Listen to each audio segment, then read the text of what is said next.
નમસ્કાર મિત્રો, સ્વાગત છે આપણી યુટ્યુબ ચેનલની અંદર। તો આજે આપણે દેશ અને દુનિયાના અને તાજા અને મહત્વ સમાચારની વાત કરવાના છીએ, તો વિડીયોને અંત સુધી જોવા વિનંતી। સૌપ્રથમ સમાચારની વાત કરીએ કે ગુજરાત પરથી વાવાઝોડા શક્તિનું સંકટ ટળ્યું। અરબી સમુદ્રમાં સક્રિય થયેલા શક્તિ વાવાઝોડાને લઈને ગુજરાત માટે રાહતના સમાચાર છે। હવામાન વિભાગની આગાહી મુજબ હાલમાં નળિયા અને દ્વારકાથી લગભગ 850 કિલોમીટર દૂર રહેલું આ વાવાઝોડું આવતીકાલે સવારથી જ નબળું પડવાની શરૂઆત કરશે અને આગામી 24 કલાક વધુ તીક્ષ્ણ અને આ વાવાઝોડા 7 ઓક્ટોબર ડિપ્રેશનમાં ફેરવાઈ જશે, જેને કારણે ગુજરાત રાજ્ય પર તેના નહિવત પ્રભાવ જોવા મળશે। જોકે તેની અસર ભાગરૂપે 8 ઓક્ટોબરના રોજ દ્વારકા અને જામનગર, પોરબંદર, સુરત, નવસારી અને વલસાડ સહિત દરિયાકાંઠાના વિસ્તારોમાં મધ્યથી ભારે વરસાદ વરસી શકે છે। વહીવટીતંત્ર દ્વારા LCIC, DWA જેવા ચેતવણી સિગ્નલ જાહેર કરાયા છે અને સાવચેતી પગલાં તરીકે 5 દિવસ માટે માછીમારો દરિયો ન ખેડવા સ્પષ્ટ સૂચના આપવામાં આવી છે। વધુ મહત્વની આગળ વાત કરીએ કે વાહન ચાલકો દિવાળી પહેલા જાળવજો। દિવાળી પૂર્વ શહેર પોલીસ દ્વારા ટ્રાફિક ડ્રાઈવરનું સંઘન આયોજન કરવામાં આવી રહ્યું છે। તહેવાર દરમિયાન લોકોની સુરક્ષા માટે નંબર પ્લેટ વગર અને કાર્ડ ફિલ્મ લગાડેલા વાહનોની સામે કાર્યવાહી કરવામાં આવી રહી છે। ગઈકાલે નંબર પ્લેટ વગર 235 અને કાર્ડ ફિલ્મવાળા 159 વાળના ચાલકો સાથે કાર્યવાહી કરવામાં આવી હતી। સપ્ટેમ્બર 2028-26માં આવા વાળના ડિટેલિંગ થયા। અમદાવાદ શહેર પોલીસ સુરક્ષા માટે સંપૂર્ણ સજ્જ છે। વધુ મહત્વની આગળ વાત કરીએ કે ખેત ધિરાણ પર રાજ્ય સરકાર સબસિડી ન મળતા ખેડૂતો હેરાન પરેશાન। ખેડૂતના હિતમાં 3 લાખ સુધી ખેત ધિરાણ પર કેન્દ્ર અને રાજ્ય સરકાર દ્વારા 0% વ્યાજબી દરથી વ્યાજ લોન આપવામાં આવી રહી છે। રેગ્યુલર ધિરાણ ભરવાના ખેડૂતોને ખાતામાં 7% વ્યાજ સહાય જમા થતી હોય છે, જેમાં કેન્દ્ર સરકાર દ્વારા વ્યાજ સહાય જમા થાય છે, પરંતુ રાજ્ય સરકાર દ્વારા મળતી વ્યાજ સહાય છેલ્લા 2 વર્ષથી ખેડૂતોના ખાતામાં જમા ન થતા ખેડૂતોની હાલત કફોડી બની છે અને મોટાભાગની રાષ્ટ્રીયકૃત બેંકોના વારંવાર આવી ફરિયાદો પણ જોવા મળતી હોય છે। આ અંગે તાત્કાલિક ખેડૂતોને વ્યાજ સહાય ચૂકવવામાં આવી હોતી હોય છે। વધુ મહત્વની આગળ વાત કરીએ કે તહેવારોને કારણે ગુજરાત સિંગતેલમાં ભાવે માથું ઊંચક્યું અને ડબ્બે 303.40 વધ્યા। કપાસિયા તેલમાં ભાવમાં ઘટાડો। ગુજરાતના દિવાળી તહેવાર આવી રહી છે ત્યારે સિંગતેલના ભાવમાં ડબ્બે 40 રૂપિયા વધી રહ્યા છે। રાજ્યમાં મગફળીનું ઉત્પાદન પણ સારું થયું છે, જેમાં સિંગતેલની ભાવમાં વધારો થયો છે અને સિંગતેલના ભાવમાં 5 દિવસમાં 40 રૂપિયાનો વધારો જોવા મળ્યો છે। તેમાં સિંગતેલનો ભાવમાં વધીને 2220 રૂપિયા વધીને 2340 રૂપિયા થયા છે અને કાચા માલની અછતથી ભાવ વધ્યા છે અને ઓઇલને મિલરોનું કહેવું એ છે કે સૌરાષ્ટ્રમાં મોટા પ્રમાણમાં મગફળીની આવક નોંધાઈ રહી છે અને ખેડૂતોને મગફળી સસ્તા ભાવે વેચાઈ રહી છે, અને તો બીજી તરફ સિંગતેલના ડબ્બાના ભાવમાં વધારો જોવા મળી રહ્યો છે। વધુ મહત્વની વાત કરીએ કે રાજ્ય ખેડૂતોના હિતમાં સરકારનો ઐતિહાસિક નિર્ણય। ગુજરાત ખેડૂતોને પડતી મુશ્કેલીઓને તેમની માંગણીઓ ધ્યાનમાં લઈને રાજ્ય સરકારે ખેડૂતો માટે ખેતી વિષયક વીજ જોડાણ માટે વધુ સરળતાથી પૂરા પાડવા ઉર્જા મંત્રી કનુ દેસાઈ અને ખેડૂતોના હિતમાં વધુ એક મહત્વપૂર્ણ નિર્ણય લીધો છે। તેમાં 7/12ના ઉતારા અને કે 1 કરતાં વધારે સડમાલિકના નામ હોય તો દરેક સડમાલિકને સર્વે નંબર અને જમીન ક્ષેત્રને ધ્યાનમાં લીધા વગર જ વીજ જોડાણ આપવામાં રહેશે।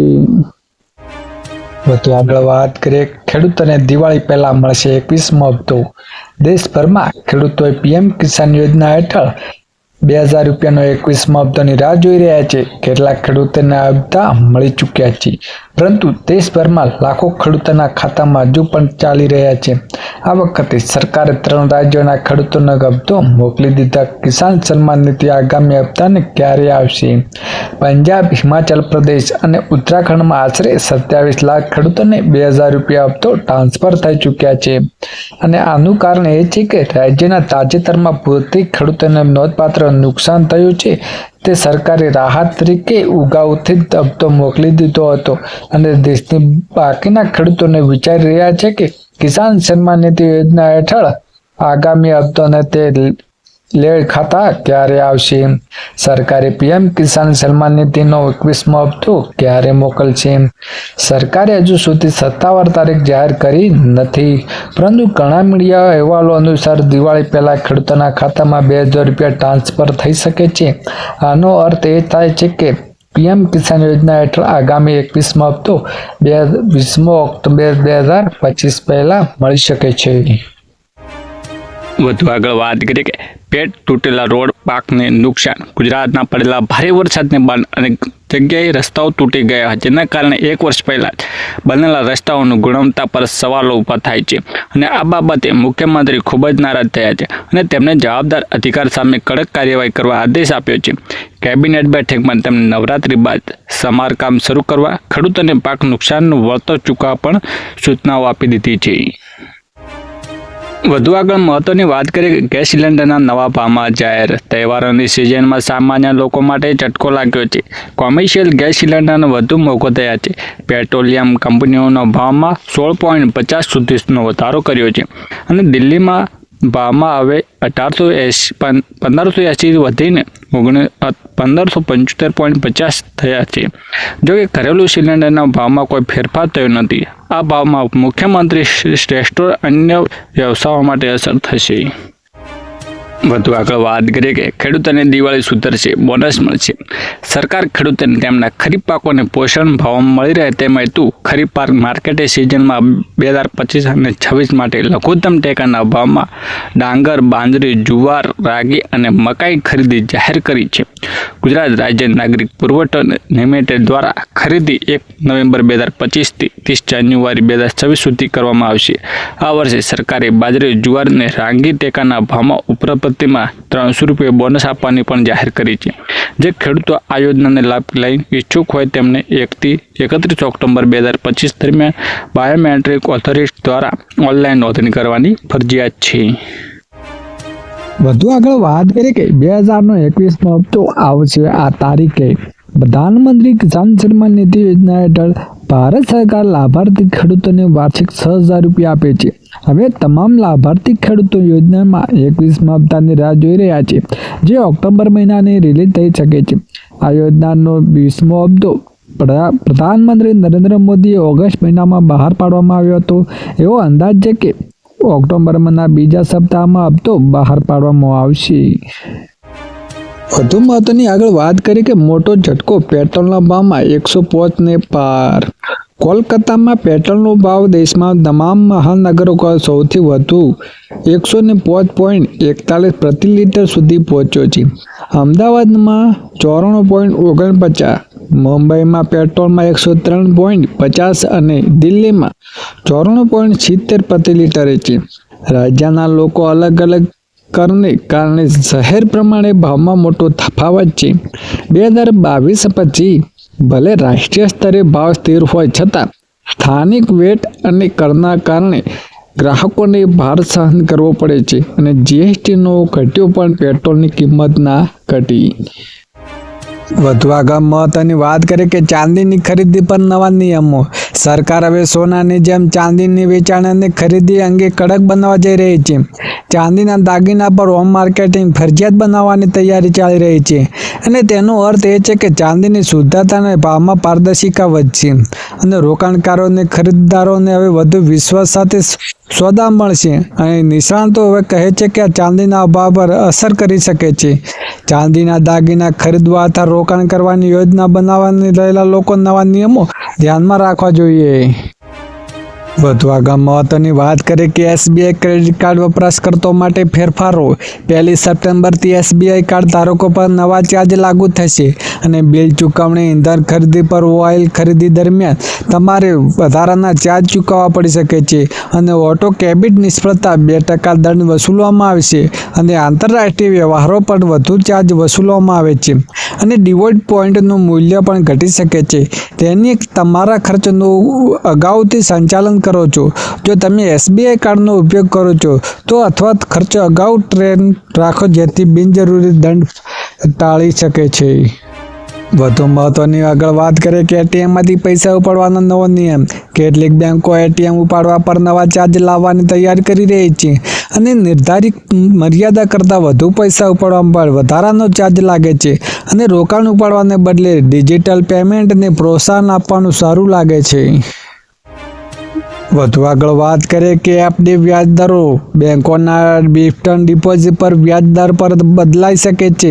હાલમાં વ્યાજ 6.5% થી 7.5% સુધી આપવામાં આવી રહ્યું છે, પરંતુ ભવિષ્યમાં દરો ઘટી શકે છે. જો તમે FD કરતા માંગતા હોય તો વહેલા નિર્ણય લેવાની કાયદાકારક બની શકે છે.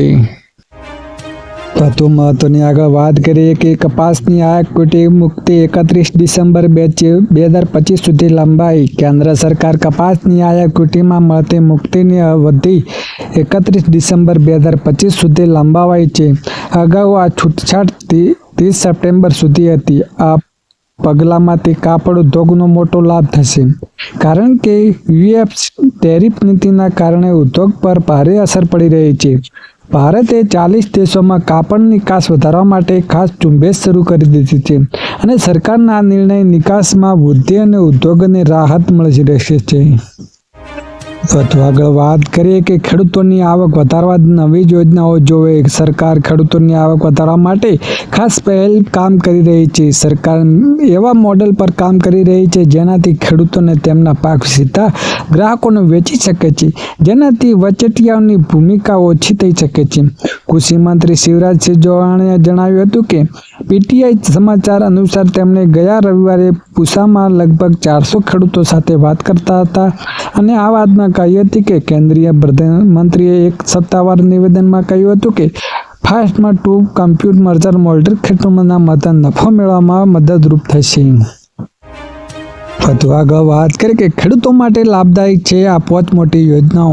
ખેડૂતો માટે 5 યોજનાઓ છે ખેડૂતો માટે ઉપયોગી. જો કે તમે આયોજિત નથી કરતા તો વહેલી તરીકે આ યોજનાઓ અરજી કરીને લેજો. આવક વધારવાના મદદરૂપ કરવા માટે સરકારી યોજનાઓ શરૂ કરવામાં આવી છે. આ યોજનાની મદદ સિંચાઈ લઈને નાણાકીય સહાય સુધી તમામ બાબતોને પૂરી પાડવામાં આવે છે.